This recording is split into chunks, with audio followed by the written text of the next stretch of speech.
அந்த மாதிரி பண்ண போதையில பண்றியா? உன் வீட்டு காட்டுல நீ போய் ஒரு பொண்ணை கூட்டும் போயிட்டு ஏதோ பண்ணிக்கிட்டு இருந்து நாளைக்கு ஏதாவது ஒண்ணு கிடக்க ஒண்ணு பண்ணிட்டு அந்த பொண்ணை ஏதாவது பண்ணா யாரு பதில் சொல்லுவாங்க? அதை விட்டுட்டு பொண்ணு மேஜரா பொண்ணு வந்து சாதி வேற சாதி. என்ன பொண்ணு பேருண்ணா? பொண்ணு பேர் தெரியாது சாமி நம்மளுக்கு. அந்த பொண்ணை வந்து ஸ்கூல் டிரெஸ் ஆர்சியில படிச்சுட்டு இருக்கிற வாக்குல அப்படியே கூட்டிட்டு வந்திருக்காங்க. ஸ்கூல் பொண்ணா? டிரெஸ்ல இருந்திருக்கு. கரும்பு தோட்டத்தில் இருந்து கேட்ட அலறல் சத்தம். சரி, அந்த பையன் உங்க அக்கா பையன் பேரு நான் நேத்து வந்தவன் தனுசு. தனுசு இன்னைக்கு வந்தானா? பள்ளி மாணவிக்கு நேர்ந்த கொடுமை. கள்ளக்குறிச்சி மாவட்டம் சின்னசேலம் அருகே கனியாமூர் அப்படின்ற கிராமத்தை சேர்ந்த விவசாயி அவரோட காட்டுல வேலை பார்த்துட்டு இருந்திருக்காரு. அப்போ திடீர்னு அவரோட நிலத்துக்கு பக்கத்துல இருக்கிற கரும்பு தோட்டத்தில இருந்து என்ன விட்டுடுங்க என்று அலறல் சத்தம் கேட்டிருக்குது.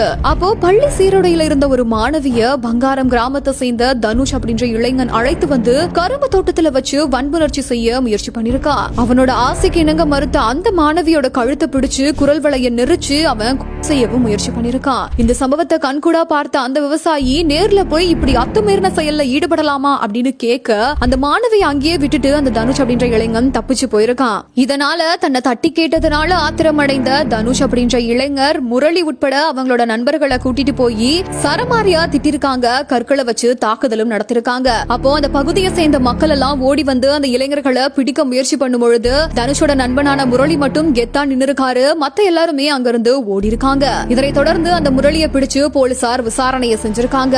தனுஷு யாரு உங்களுக்கு? பேரம் வேணும். அவங்க பண்ண தப்புதானே? தப்புதான் சாமி. ஏன் அந்த மாதிரி பண்றாங்க? செய்யக்கூடாது சாமி. வேணா புடிச்சிருக்கு ஒரு பொண்ணா கல்யாணம் பண்ணிக்க உண்மைதான் சாமி. நான் உண்மைதான் சாமி. பண்ணைக்காரி பேரு எல்லாம் தாயாப்புல இந்த கல்யாணம் ஒண்ணு அவன் ஏதாவது பண்றதா இருந்தா அவங்க வீட்லயோ இல்ல உங்க வீட்லயோ ஏதாவது அவனுக்கு சொந்தமான இடத்துலயோ வேற எங்கேயாவது ஏதாவது பண்ணிட்டு இருக்கணும். அப்போ ஏதோ தெரியாம போதையில பண்ணிட்டேன் சார், என்ன மன்னிச்சு விட்டுடுங்க அப்படின்னு சொல்லி அவரு கெஞ்சிருக்காரு. இந்த ஒரு சம்பவம் அந்த பகுதியில பெரும் பரபரப்பை ஏற்படுத்திருக்குது. உன் வீட்டு காட்டுல நீ போய் ஒரு பொண்ணை கூட்டும் போயிட்டு ஏதோ பண்ணிக்கிட்டு இருந்து நாளைக்கு ஏதாவது ஒண்ணு கிடக்க ஒண்ணு பண்ணிட்டு அந்த பொண்ணை ஏதாவது பண்ணிட்டனா யாரு பதில் சொல்லுவாங்க? தப்புதானே? அதையா நீ வந்து தப்புக்கு ஏன் ஆதரவா போற? யாராரு வந்தது இங்க? உன் பேரு என்ன? முரளி. அப்பா பேரு? சரி, இன்னொரு ஆளு தனுஷா? அப்பா பேரு செல்வமா? சரி, பங்காரமா? இன்னொரு ஆளு? மொத்தம் 4 பேர் வந்தீங்கல்ல? இன்னொரு ஆளு யாரு? திருவேங்கடமா? அப்பா பேரு ஐயாசாமியா? சரி, 3 பேர் வந்து கேக்குறீங்க இன்னைக்கு. என்னன்னு கேட்டீங்க? ஏன் அடிச்சீங்கன்னு கேட்டீங்க. அதுக்கு அவரு என்ன சொன்னாரு?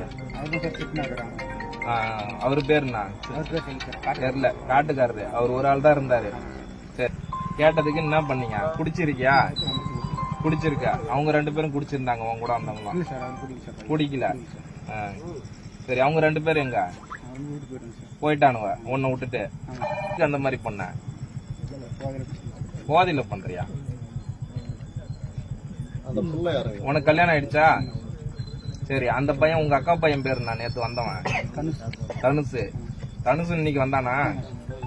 தனுஷு யாரு உங்களுக்கு? பேரம் வேணும். அவன் பண்ண தப்புதானே? தப்புதான் சாமி. ஏன் அந்த மாதிரி பண்றாங்க? செய்யக்கூடாது சாமி. உனக்கு வேணா புடிச்சிருக்கு ஒரு பொண்ணா கல்யாணம் பண்ணிக்க உண்மைதான் சாமி. நான் உண்மைதாங்க சாமி. பண்ணைக்காரி பேரு எல்லாம் தாயாப்புல இந்த கல்யாணம் ஒண்ணு அவன் ஏதாவது பண்றதா இருந்தா அவங்க வீட்லயோ இல்ல உங்க வீட்லயோ ஏதாவது அவனுக்கு சொந்தமான இடத்துலயோ வேற எங்கேயாவது ஏதாவது பண்ணிக்கிட்டு இருக்கணும். அதை விட்டுட்டு பொண்ணு மேஜரா? பொண்ணு வந்து சாதி வேற சாதி. என்ன பொண்ணு பேருண்ணா? பொண்ணு பேர் தெரியாது சாமி நம்மளுக்கு. அந்த பொண்ணை வந்து ஸ்கூல் டிரெஸ் ஆர்சியில படிச்சுட்டு இருக்கிற வாக்குல அப்படியே கூட்டிட்டு வந்திருக்காங்க. ஸ்கூல் பொண்ணா? டிரெஸ்ல இருந்திருக்கு. இப்போ நீ என்ன பண்ற? நேரா ஹாஸ்பிட்டல் போற. ஹாஸ்பிட்டல் போறியா வீட்டுக்கு போறியா? ஹாஸ்பிட்டல்